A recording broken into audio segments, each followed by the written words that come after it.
0347 hours local time. The Strait of Hormuz. The ink-black sky above the Persian Gulf was torn apart by a blinding cascade of fire. 18 hypersonic missiles, each traveling at Mach 7, each carrying a 650-kilogram warhead, screamed through the darkness toward their targets. The $4.5 billion Arleigh Burke-class destroyer USS Carney detected the launch signatures at 0346 hours, giving the crew exactly 84 seconds to react. On the destroyer's Aegis combat system displays, the tracks appeared as crimson streaks converging on a single coordinate. Al Dhafra Air Base in the United Arab Emirates, home to 3,500 American personnel and $12 billion worth of F-35, a Lightning II stealth fighters. Iran had just launched the most devastating airstrike against American assets in the Middle East since the 1983 Beirut barracks bombing. Within 6 minutes, the United States military response was deployed. Swift, overwhelming, instant. But what happened next wasn't victory. It was catastrophe. Why would Iran's strike cause the Pentagon to activate DEFCON 2 protocols for the first time in 4 decades? Or are we all being deceived by the largest military deception operation of the 21st century? But before continuing, let's take a little bet. In this battle, which side will prevail? The United States with its technological supremacy, or Iran with its asymmetric warfare doctrine? Comment with your opinion. To understand how the world's most powerful military found itself outmaneuvered, we need to rewind 72 hours. On March 11th, 2026, Iranian Supreme Leader Ali Khamenei delivered a televised address from Tehran. His message was unambiguous. Any further American sanctions would be considered an act of war. Intelligence reports from the CIA's Special Activities Center indicated that Iran's Islamic Revolutionary Guard Corps had been conducting unusual exercises near the Strait of Hormuz. Exercises involving mobile launcher drills for the Fateh-2 hypersonic missile system, a weapon the Pentagon had assessed as operationally limited just 6 months earlier. They were wrong. At 2,130 hours on March 13th, the USS Carney, supported by the guided missile cruiser USS Gettysburg and the nuclear-powered attack submarine USS Illinois, established a defensive perimeter 45 nautical miles north of Al Dhafra Air Base. The carrier strike group centered on the $13 billion supercarrier USS Dwight D. Eisenhower was positioned 180 nautical miles to the southeast, ready to launch airstrike from its complement of 64F divided by -18E divided by F Super Hornets and F-35C Joint Strike Fighters. The American Battle Network was operating at full capability. Link, 16 tactical data systems networked every platform. E-2D Advanced Hawkeye early warning aircraft orbited at 25,000 feet. Their APY-9 radars scanning 3 million cubic miles of airspace. Aegis destroyers had their /Spy 6 air and missile defense radars tracking 1,200 objects simultaneously. The message was clear. Any Iranian aggression would be met with immediate, devastating retaliation. But what Iran didn't expect was far more calculated than anyone imagined. At 0312 hours on March 14th, Iranian Revolutionary Guard Corps Aerospace Commander Brigadier General Amir Ali Hajizadeh gave the launch order. From hidden positions in the Zagros Mountains, 18TL, transporter erector launcher, vehicles simultaneously fired their Fateh-2 missiles. These weren't the aging Shahab. 3 ballistic missiles that Israel's Iron Dome had successfully intercepted dozens of times. These were hypersonic glide vehicles capable of evasive maneuvers during terminal phase, specifically designed to defeat Aegis combat system tracking algorithms.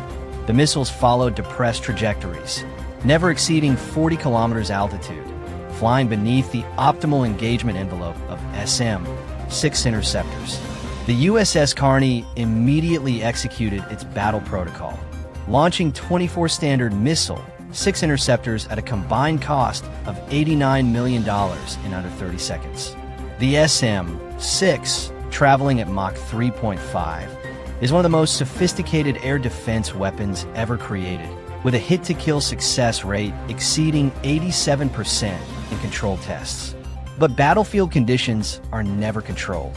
7 of the 18 Iranian missiles were successfully intercepted at ranges between 35 and 68 nautical miles. 11 penetrated the defensive screen. At 0351 hours, the first warhead detonated 200 meters above runway 09-27 at Al Dhafra Air Base. The blast wave, traveling at 4,500 meters per second, shredded aircraft hangars, destroyed fuel depots, and created a crater 18 meters wide. Secondary explosions rippled across the base as munitions stockpiles ignited. Within 90 seconds, 4 F-35A fighters, each valued at $89 million, were reduced to burning wreckage. 17 American personnel were killed instantly. Another 63 were critically wounded. But what Iran didn't know was that their devastating strike had just triggered the most sophisticated retaliatory system in military history, one that would turn their moment of triumph into an unimaginable nightmare. From a fortified command bunker 80 meters beneath Tehran, General Hajizadeh watched satellite feeds with satisfaction. The American air base was ablaze. U.S. Central Command was in chaos. Iranian state television was already broadcasting grainy footage of the burning hangars, declaring a historic blow against American imperialism. But the general had a far deeper objective than propaganda. The attack on Al Dhafra was never meant to cripple American air power. It was bait. For 18 months, Iranian intelligence had been tracking a pattern. Whenever American assets in the Gulf were threatened, the Pentagon activated a specific response protocol codenamed Desert Sentinel. This protocol involved repositioning the carrier strike group into the central Persian Gulf, a predictable movement that placed the $13 billion USS Dwight D. Eisenhower within range of Iran's most classified weapon system. The Zolfaghar anti-ship ballistic missile. Unlike traditional anti-ship missiles that skim the ocean surface, the Zolfaghar follows a ballistic arc, reaching an apogee of 150 kilometers before plummeting toward its targeted speeds exceeding Mach 9 during terminal phase. Its 650-kilogram penetrator warhead is specifically designed to punch through the reinforced flight deck of Nimitz-class carriers. American intelligence had assessed Iran possessed between 6 and 12 operational Zolfaghar missiles. They were catastrophically wrong. Iran had manufactured 47 Zolfaghar missiles, with 32 pre-positioned in hardened mountain bunkers along the Persian Gulf coast. Each launcher was protected by layered air defenses. Russian-supplied S-300 PMU-2 systems, domestically produced Bavar 373 long-range SAMs, and electronic warfare units capable of jamming American satellite reconnaissance. But the true genius of Iran's plan wasn't the missiles themselves. It was the targeting system. The moment of punishment came at 0433 hours. From depths of 180 meters, the 4 Virginia-class submarines ripple-fired 64 SM-6 interceptors through their torpedo tubes, a salvo costing $357 million that transformed the Persian Gulf into a vertical battlefield. The missiles breached the surface, ignited their rocket motors, and accelerated to Mach 3.5, guided by targeting data from the F-35 network above. The Iranian Zolfaghar missiles, traveling at Mach 9, had one critical vulnerability. Their radar cross-section during terminal phase was massive, nearly 0.8 square meters, making them easier to track than most incoming threats. 23 of the 24 Iranian missiles were destroyed between 40,000 and 15,000 feet altitude. The final missile was engaged by the USS Carney's close-in weapon system, a phalanx CIWS that fired 4,500 rounds per minute of 20mm tungsten penetrators at a range of 1,200 meters. The Zolfaghar warhead detonated 800 meters from the carrier, causing minor shrapnel damage to the flight deck but 0 casualties. Iran had mobilized its most valuable strategic assets, its entire inventory of hypersonic anti-ship missiles, developed over 15 years at a cost exceeding $2.7 billion, only to face a phantom formation and be defeated by a weapons system they didn't know existed. The humiliation was total, and it was broadcast in real time through American reconnaissance satellites directly to screens in Tehran, Moscow, and Beijing. The United States won decisively, turning the Persian Gulf into an impregnable fortress and disarming Iran's most credible anti-access weapon system without losing a single vessel. But the true genius of the operation wasn't the technology, it was the deception. By deliberately appearing vulnerable, by following predictable protocols, by allowing Iran to believe they had identified a critical weakness in American doctrine, CENTCOM had engineered a scenario where Iran would voluntarily expend its strategic arsenal against a target that was never actually at risk. The 3 Lightning carriers were never intended for amphibious operations. The Virginia-class submarine deployment was never about anti-submarine warfare. The routine repositioning of the Eisenhower was theater, designed to trigger Iran's attack at a time and place of American choosing. The strategic implications are staggering. Iran's Zolfaghar program is effectively neutralized. Without its anti-ship ballistic missiles, Iran can no longer credibly threaten to close the Strait of Hormuz, a choke point through which 21% of global petroleum flows.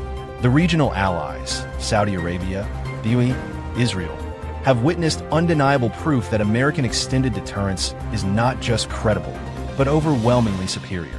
But perhaps most significantly, the operation demonstrated a new paradigm in military conflict: integrated deception at strategic scale. This wasn't just jamming or camouflage. This was manipulating an adversary's decision-making process across weeks, forcing them to commit resources to a battle they had already lost before the first shot was fired. The Persian Gulf is no longer a contested region.